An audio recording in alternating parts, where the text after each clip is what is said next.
नमस्कार दोस्तों, रविंद्र सिंह भाटी किस पार्टी को देंगे समर्थन? देखिए पूरी रिपोर्ट फर्स्ट इंडिया न्यूज के साथ और आज तक के संवाददाता के साथ। देखते रहिए शक्तिशाली न्यूज। Subscriber now.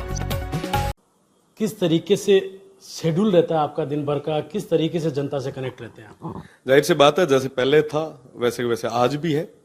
रोजाना लोगों के बीच में रहते हैं, सामाजिक कार्यक्रमों में, सरोकार के कामों में, जहां पे भी जरूरत लगती है वहां पहुंचते हैं और उपस्थिति दर्ज करवाते हैं। जी अच्छा, जिस तरीके से आज मैंने देखा आपका सुबह सुबह सामाजिक सरोकार निभाए, फिर बाड़मेर जैसलमेर के जो बीमार जो लोग यहाँ जोधपुर इलाज के लिए आते हैं उनसे मिले, फिर आप जो ही पुराने अंदाज में अपने हॉस्टल जो यूनिवर्सिटी का जो लड़के हैं साथी हैं उनसे मिले, माता जी के मंदिर भी दर्शन किए। ये तमाम क्या शेड्यूल रहता है आज? मैं आपको बताना चाहूंगा कि जोधपुर से और इस मारवाड़ से मेरा पुराना नाता रहा है, और आज अगर रविंद्र जिस जगह है तो उसके अंदर एक बहुत बड़ा रोल जोधपुर की जनता का है। जाहिर सी बात है कि शिव के लोगों ने मुझ पर विश्वास जताया, बाड़मेर जैसलमेर और बालोतरा के लोगों ने मुझे इस लायक समझा, तो मेरी जिम्मेदारी है कि उनके सुख और दुख में मैं साथ में खड़ा रहूं। हॉस्पिटल्स, क्योंकि जाहिर सी बात है कि 300 किलोमीटर दूर अगर कोई बीमार व्यक्ति जिसको सबसे ज्यादा मदद की जरूरत रहती है तो वो अपने जनप्रतिनिधि, अपने भाई, अपने बेटे से उम्मीद तो रखेगा। तो ये निश्चित तौर पे रूटीन के काम है। मैं हमेशा पहले भी इन कामों में सक्रिय रहा हूं, क्योंकि एक अलग सुकून मिलता है। ये राजनीति का काम नहीं है। राजनीति और वोट चुनाव हो गए, पर ये मेरा धर्म है, ये मेरा कर्तव्य है, मेरी जिम्मेदारी है। मैं मेरी जिम्मेदारियों का निर्वहन कर रहा हूँ। साथ ही साथ विश्वविद्यालय की अगर बात करूं तो विश्वविद्यालय का छात्र संघ अध्यक्ष रहा हूं। यहाँ के तमाम युवा साथियों से विशेष एक जुड़ाव रहा है, तो इनके समाचार लेने और इनके बीच में बैठना हमेशा एक सुखद अनुभव रहता है, और मैं इन भाइयों से मिलता रहता हूँ। जी अच्छा भाटी साहब, जिस तरीके से तमाम आपका बिजी शेड्यूल रहा चुनाव में, अभी भी लगातार जनता से, अपनी बाड़मेर जैसलमेर बालोतरा के लोगों से कनेक्ट रहते हैं, फिर इन पूरे समय के दौरान मैंने आज दिन भर आपके साथ रहा, मैंने पूरा देखा, इस समय के दौरान परिवार को समय कब दे पाते हैं? परिवार को जाहिर सी बात है कि कम समय दे पाता हूँ, पर परिवार का साथ और सहयोग मेरे साथ में है, उनका एक विश्वास मेरे साथ में है, और जिसकी बदौलत रविंद्र यहाँ पहुंचा है। और मैं कोशिश करता हूँ कि ज्यादा से ज्यादा परिवार के साथ समय बिता पाऊँ, पर जाहिर सी बात है कि लोगों की उम्मीदें बहुत ज्यादा है, जिम्मेदारियां बहुत बड़ी है, तो मैं जिम्मेदारियां निर्वहन भी करना चाहता हूँ। अच्छा, जिस तरीके से कल आपकी मुलाकात बीजेपी के कद्दावर नेता देवी सिंह भाटी से मुलाकात हुई थी, काफ़ी चर्चा है, आप एक निर्दलीय चुनाव लड़ रहे हैं, वो बीजेपी के वरिष्ठ नेता है, इन चर्चाओं को बाजार घर में आपको क्या लगता है, क्या बातचीत हुई है? राजनीति अलग है, वो मेरे परिवार के हैं, हमारे बड़े बुजुर्ग हैं, उनका आशीर्वाद हमेशा मेरे साथ में रहा है। और अभी कुछ दिन पहले उनका स्वास्थ्य ठीक नहीं था, तो मैं उनसे मिलने, उनके समाचार पूछने, उनके स्वास्थ्य के बारे में जानने गया था, और उनका आशीर्वाद हमेशा साथ में है। राजनीति से इन चीजों को नहीं जोड़ना चाहिए, वो परिवार के हैं। मैं कहीं रहूं, वो कहीं रहे, पर एक परिवार है, वो परिवार की तरह रहे। भाटी साहब, जिस तरीके से आप निर्दलीय चुनाव लड़ रहे हैं, विधानसभा निर्दलीय चुनाव लड़ा, यूनिवर्सिटी में निर्दलीय चुनाव लड़ा, अब लोकसभा निर्दलीय चुनाव लड़ा है, सरकार क्या लगता है, पहले तो ये बताइए कि निर्दलीय चुनाव लड़ रहे हैं, आपको जीत को लेकर कितना आश्वस्त है? 100% आश्वस्त हूं, क्योंकि मुझे बाड़मेर जैसलमेर और बालोतरा की जनता पे विश्वास है कि उन्होंने अपने बेटे, अपने भाई रविंद्र पे विश्वास जताया, आशीर्वाद रखा है, और निश्चित तौर पे 4 तारीख को एक ऐतिहासिक परिणाम आएगा। जी अच्छा, जिस तरीके से बीजेपी लगातार नारा दे रही है 400 पार, क्या लगता है 400 पार हो पाएगा? जाहिर सी बात है कि वो अपना नारा दे, पर मैं इस चीज को लेकर विश्वास के साथ कह सकता हूं कि बाड़मेर जैसलमेर और बालोतरा में इस बार एक निर्दलीय जीतेगा, इनका भाई, इनका बेटा जीतेगा, इनके साथ रहने वाला वो एक युवा जीतेगा। जी लेकिन ये तय माना जाए कि निर्दलीय 400 पार में शामिल? देखो, वो समय के अनुसार होगा, जैसे बाड़मेर जैसलमेर और बालोतरा की जनता का आदेश होगा, उस आदेश की पालना मैं करूंगा। पाटी साहब, एक ये बात बताइए कि बीजेपी ज्वाइन की, तकरीबन एक सप्ताह 7-8 दिन तक आप बीजेपी के मेंबर रहे, फिर अचानक मन मुटाव हो गया, क्या, क्यों, ऐसा क्यों हो गया? राजनीति में उतार चढ़ाव आते रहते हैं, कई सारी परिस्थितियां बनती है।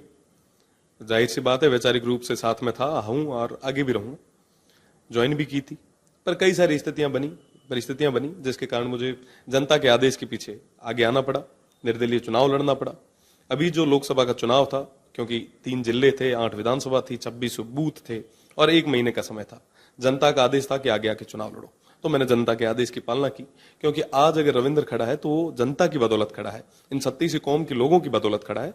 तो इनकी बात को देश की सबसे बड़ी पंचायत में मजबूती से रखने के लिए मैं आगे आया हूं, और मुझ पे बाड़मेर, जैसलमेर और बालोतरा की 22 लाख इन तमाम पितातुल्य बुजुर्गों ने, मातृशक्ति ने और युवा साथियों ने विश्वास जताया है। मैं निश्चित तौर पे कह सकता हूं आने वाले समय में देश की सबसे बड़ी पंचायत में इनकी बात को मजबूती से रखूंगा। अच्छा भाटी साहब, जिस तरीके से नॉमिनेशन भर दिया, चुनाव हो गए, इन दौरान बीजेपी कांग्रेस के किसी नेताओं ने संपर्क किया आपसे? नहीं, वर्तमान में मैं मेरे अपने लोगों के बीच में जा रहा हूं। मैं उन तमाम साथियों से संपर्क कर रहा हूं जिन्होंने प्रत्यक्ष और अप्रत्यक्ष रूप से सहयोग किया।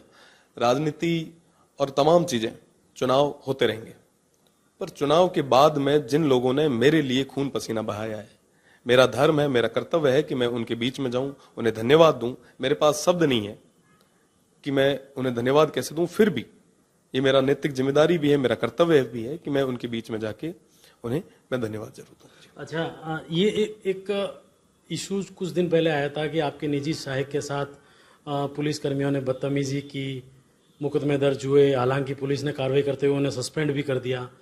क्या था पूरा इश्यू? मैं आपको बताना चाहूंगा कि जब एक कोई 26 साल का युवा चुनाव लड़ने के लिए आगे आता है, साधारण परिवार से कोई निकल के आगे आता है, तो पक्ष और विपक्ष किसी को भी ये ठीक नहीं लगता कि भाई एक नया लड़का आगे कैसे आ गया। तो कई सारे साजिशें और षड्यंत्र होते हैं, उनमें से एक ये भी हुआ। अननेसेसरी सरकार के पावर्स का मिसयूज हुआ आचार संहिता के दौरान, और पहले भी कई सारे लोगों को डिटेन किया गया। गत दिन पहले भी मेरे एक साथी को डिटेन किया गया, अननेसेसरी बुरा बर्ताव उनके साथ किया गया। तो ये गलत था, मैंने इसका विरोध भी किया। मैं धन्यवाद देना चाहूंगा प्रशासन को कि उन्होंने सस्पेंशन का ये ऑर्डर निकाला, पर मेरा साथ में निवेदन कि ऐसे तमाम लोग जो खाकी को बदनाम करने का काम कर रहे हैं, उनके खिलाफ सख्त से सख्त कार्रवाई होनी चाहिए, ताकि आम जन का विश्वास सिस्टम पे बना रहे। अगर इस तरीके से रक्षक ही भक्षक बन गए तो इस जनता की, इस समाज की सेवा कौन करेगा, इसकी सुरक्षा कौन करेगा? तो मुझे लगता है कि जो भी ऐसे आरोपी होते हैं उनके खिलाफ सख्त कार्रवाई होनी चाहिए। अच्छा, एक आपका डायलॉग चुनाव में फेमस रहा, लाठा रहे, क्या मतलब है इसका? लाठा रहे इन द सेंस कि मजबूत रहो।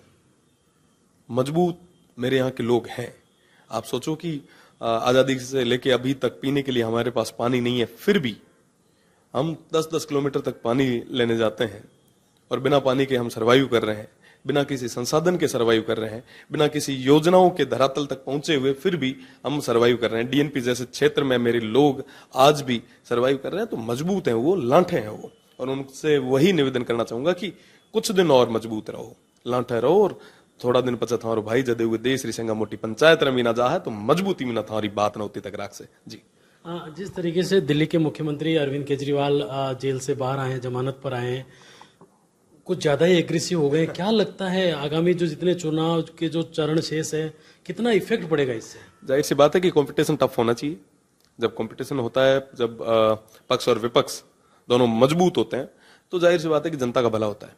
मैं तो चाहूंगा कि सब मजबूती से अपनी अपनी आवाज रखे और जनता पे ये निर्णय छोड़े, क्योंकि वैसे भी जनता ही ये तय करेगी कि दिल्ली की उस तख्त पे कौन बैठेगा, उन सीटों पे कौन बैठेगा।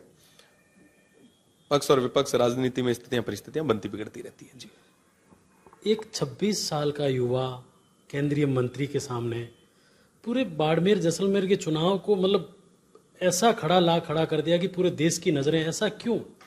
मैं आपको बताना चाहूंगा कि ये 26 साल का लड़का एक युवा चुनाव नहीं लड़ रहा था। बाड़मेर, जैसलमेर और बालोतरा की जनता चुनाव लड़ रही थी, और जनता जब चुनाव लड़ने के लिए आगे आती है, आप सोचिए कि 26 तारीख को जनता के आशीर्वाद के साथ में ये हमने तय किया था कि हम चुनाव लड़ने के लिए आगे आएंगे। मैं नहीं, हम तमाम वो लोग जिन्होंने इस बदलाव के लिए आगे कदम बढ़ाया। और 26 से लेके आगे वाले 26 तक कुल मिला के 30 से 31 दिन का ये कैंपेन रहा, और इस 26 से लेके 26 तक 2600 बूथों को मजबूत करने का काम यहाँ की जनता ने किया, यहाँ के लोगों ने किया। 22 लाख वोटर हैं, और एक एक घर तक पहुंचने का काम तमाम इन मेरे 36 कौम के भाइयों ने किया। तो जाहिर सी बात है, ये चुनाव रविंद्र का चुनाव नहीं था, ये चुनाव बाड़मेर, जैसलमेर और बालोतरा की जनता का चुनाव था। अच्छा भाटी साहब, जिस तरीके से जो आगामी चुनाव के जो चरण बाकी है, 15 मिनट से 15 सेकंड जैसे बयान जो इन दिनों चर्चाओं में है, आप निर्दलीय चुनाव लड़ रहे हैं, आप क्या सोचते हैं इन बयानों को लेकर? मैं सभी से यही निवेदन करूंगा कि यहाँ पे भाईचारा, प्रेम बरकरार रहे। कभी भी युद्ध में या किसी लड़ाई में किसी का भला नहीं हुआ, किसी का फायदा नहीं हुआ, इस देश को नुकसान हुआ है, चाहे प्रत्यक्ष या अप्रत्यक्ष रूप से हो। मेरा निवेदन रहेगा कि भाईचारे के साथ में, प्रेम के साथ में आप चुनाव लड़ें, और सभी को मैं उज्जवल भविष्य की शुभकामनाएं देता हूं। 4 जून को रिजल्ट है, रविंदर सिंह भाटी निर्दलीय चुनाव लड़ते हैं, मतलब जो चुनाव जीतते हैं, जीतने के बाद माना जाए कि बीजेपी में शामिल होंगे।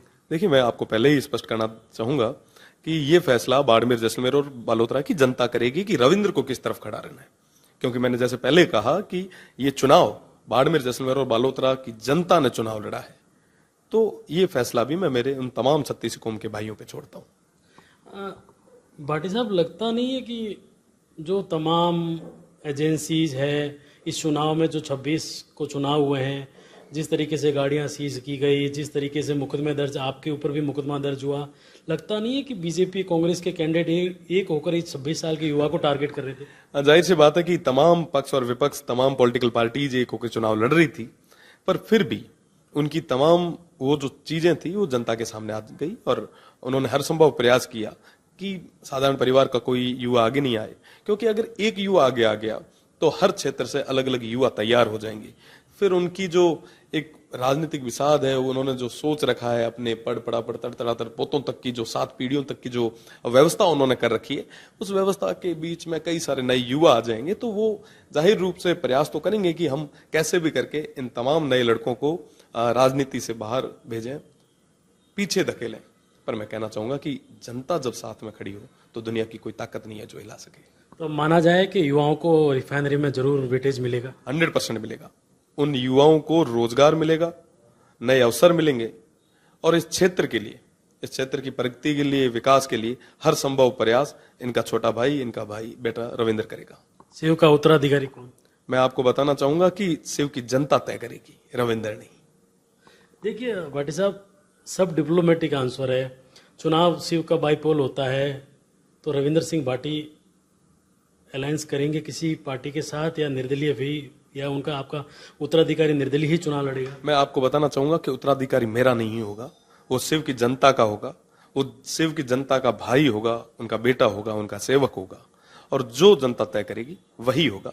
और अलायंस होगा, नहीं होगा, क्या होगा, कैसे होगा, वो भविष्य के गर्भ में है। वर्तमान में हम सब 4 तारीख का इंतजार कर रहे हैं, और मैं भरोसे के साथ कह सकता हूं 4 तारीख को बाड़मेर, जैसलमेर और बालोतरा की जनता एक नया इतिहास लिखने वाली है। जी। ये जिस तरीके से सोशल मीडिया में लगातार जहर घोले जा रहा है, क्या रविंद्र भाटी क्या सोचते हैं? जिस तरीके से सोशल मीडिया पर लगातार धमकियां, कमेंट्स, और जिस तरीके से जो एक अमन चैन शांति का जो मारवाड़ माना जाता था, जिसमें जो जहर घोला जा रहा है, इसको किस तरीके से देखते हैं? मैं तमाम मेरे भाइयों से निवेदन करना चाहूंगा, विशेषकर युवा साथियों से निवेदन करना चाहूंगा कि जो लोग जो सौहार्द बिगाड़ने का काम कर रहे हैं, आप उन्हें नकारें, आप उन्हें पलट के जवाब दें। इस अपनायत में जो जहर घोलने का काम कर रहे हैं, उनको मुंह तोड़ आप जवाब दें। मैं निवेदन करना चाहूंगा किस सभी भाइयों से, 36 कौम के मेरे साथियों से, कि वो कोई भी तरीके की ऐसी कोई घटना या ऐसी कोई हरकत ना करे जिससे जनभावनाओं को ठेस पहुंचे। मेरा निवेदन रहेगा कि सोशल मीडिया का पॉजिटिवली आप यूज करें, नेगेटिव चीजों को आप रोकने का प्रयास करें, और जो कर रहा है भाई उससे निवेदन करें कि कृपया करके आप ऐसा न करें। तो माना जाए नई संसद में शपथ लेंगे? निश्चित रूप से नई संसद में मजबूती के साथ में बाड़मेर, जैसलमेर और बालोतरा के लोगों के आशीर्वाद के साथ में शपथ लेंगे। लेकिन किसी पार्टी में शामिल नहीं होंगे? भविष्य के गर्भ में है। वर्तमान में मैं अकेला हूं, निर्दलीय हूं। मेरे साथ में मेरी ये देवतुल्य जनता है, 36 कौम के लोग हैं जिनके आशीर्वाद के साथ आगे चल रहा हूं। फिर भी कुछ तो विचारधारा होगी। वैचारिक रूप से मैं आपको बताना चाहूंगा कि मुझे जनता के बीच में रहकर सेवा करनी है, इनका काम करना है। इन्होंने जो विश्वास जताया, जो भरोसा मुझ पर जताया, मुझे उस पर खरा उतरना है। ये थे हमारे साथ बाड़मेर से एक शिक्षक के 26 साल के बेटे रविंदर सिंह भाटी, जिन्होंने बाड़मेर, जैसलमेर और बालोतरा लोकसभा से चुनाव लड़ा है, और साफ तौर पर आज तक से बातचीत करते हुए कहा है कि नई संसद में शपथ लूंगा और बाड़मेर, जैसलमेर, बालोतरा की जनता की हमेशा सेवा करूंगा।